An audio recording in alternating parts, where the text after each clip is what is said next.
Et nous avons la chance d'être en compagnie de Louisa Nessib, footballeuse de très haut niveau de l'équipe de France. Bonjour Louisa Nessib. Bonjour. Bonjour. Combien de sélections en équipe de France avant qu'on parle de votre parcours à la fois olympique et puis de votre fierté peut-être de porter la flamme? Plus de 140 je crois. 145 exactement. 145 exactement, milieu de terrain terrible évidemment de l'Olympique Lyonnais. Alors vous êtes né à Marseille. Ça vous fait quoi l'arrivée de la flamme ce mercredi, aujourd'hui, le Belém aujourd'hui qui arrive dans Marseille? Je pense que c'est un grand honneur, une grande fierté pour tout le peuple marseillais d'avoir cette flamme olympique qui arrive tout droit de Grèce. Donc c'est un vrai symbole de ces Jeux olympiques. Et c'est nous qui avons la chance de l'accueillir les premiers, Marseille. Ouais. Alors, quand vous étiez jeune, vous auriez imaginé vivre ce type d'événement à un moment donné ou pas? Non, absolument pas. Absolument pas. Pourquoi? Parce que c'était inaccessible, c'était quelque chose de compliqué pour vous? Quand vous parlez d'événements, c'est les Jeux olympiques, oui. De la flamme. Oui, de manière générale, oui. Non, parce que tout simplement, je rêvais de pas grand-chose, moi, en termes de football. Voilà, tout s'est fait naturellement, tout est venu à moi, les choses après les autres. Et puis, je rêvais encore moins de voir arriver cette flamme olympique sur le port de Marseille. Alors vous connaissez les Marseillais, vous avez forcément votre famille ici, des proches, etc.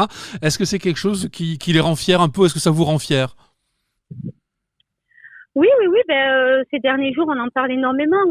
Toutes les discussions sont un peu tournées sur l'arrivée de cette flamme olympique qu'on a la chance de recevoir, nous, les premiers à Marseille. Donc voilà, comme je l'ai dit précédemment, ça reste une vraie fierté, un vrai honneur pour tous les habitants de cette magnifique ville. Alors vous allez porter la flamme, le relais. Expliquez-nous un peu dans quel état d'esprit est-ce que vous vous trouvez?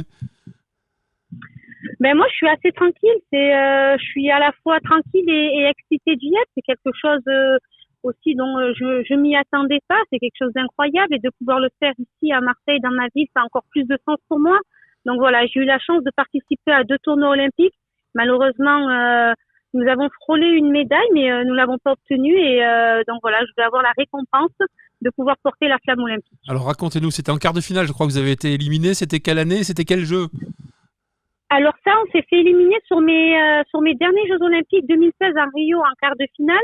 Mais j'avais eu la chance déjà de participer aux Jeux de Londres qui ont été une belle réussite, ceux de 2012, et là nous avons perdu donc du coup en demi-finale, et derrière nous jouons la médaille de bronze que nous avons perdue aussi sur les dernières minutes. Alors c'est pas un sport olympique le football, et pourtant on sent que ça a marqué votre carrière quand même.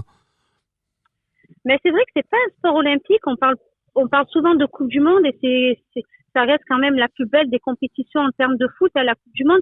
Mais pour nous, le football féminin, les Jeux olympiques restent quelque chose de très important, parce qu'à l'inverse des garçons, du foot masculin, nous, ce sont les équipes nationales A qui y participent, et c'est un tournoi très resserré et très relevé. Donc, pour le football féminin, les Jeux olympiques restent une compétition très importante. Oui, effectivement. Et puis, c'est l'occasion, même si aujourd'hui on en a un peu moins besoin, de remettre un coup de projecteur sur le football féminin. On a bien changé quand même, même y compris depuis le temps que vous jouez. Aujourd'hui, c'est plus la peine de faire la promo du foot féminin. Les gens regardent quand même. Oui, alors c'est vrai qu'il y a eu une belle évolution en termes de médiatisation. Je dirais pas que c'est plus la peine, c'est toujours nécessaire de vendre le produit, de faire toute une opération marketing autour du football féminin, parce que je pense que la discipline en a et qu'on n'en parle certainement pas assez, mais c'est vrai qu'il est plus regardé que sur les années précédentes. Alors il va y avoir aussi du joli spectacle pour le football masculin à Marseille, au stade Vélodrome notamment, qui est un peu votre stade, j'imagine. Oui, alors c'est vrai que l'équipe de France masculine va avoir la chance, elle, de jouer dès le premier tour sur ce magnifique stade qui est le stade Orange Vélodrome, contrairement aux féminines qui, elles, commenceront sur la région lyonnaise, à savoir le Groupama Stadium et puis le Geoffroy Guichard de Saint-Étienne. Mais voilà, oui, Marseille, forcément, le stade reste monument emblématique de cette ville. Quand vous avez aujourd'hui les Jeux Olympiques qui vont se dérouler dans votre ville, vous n'avez pas envie de rechausser un petit peu les crampons? Dites-nous. Non, maintenant, je suis à une période de vie où ça fait quand même quelques années que j'ai délaissé les crampons derrière moi. Dans ce type de haut niveau, footballeur, on a toujours cette envie et cette passion qui nous anime. Mais maintenant, tout est derrière moi en termes de pratique.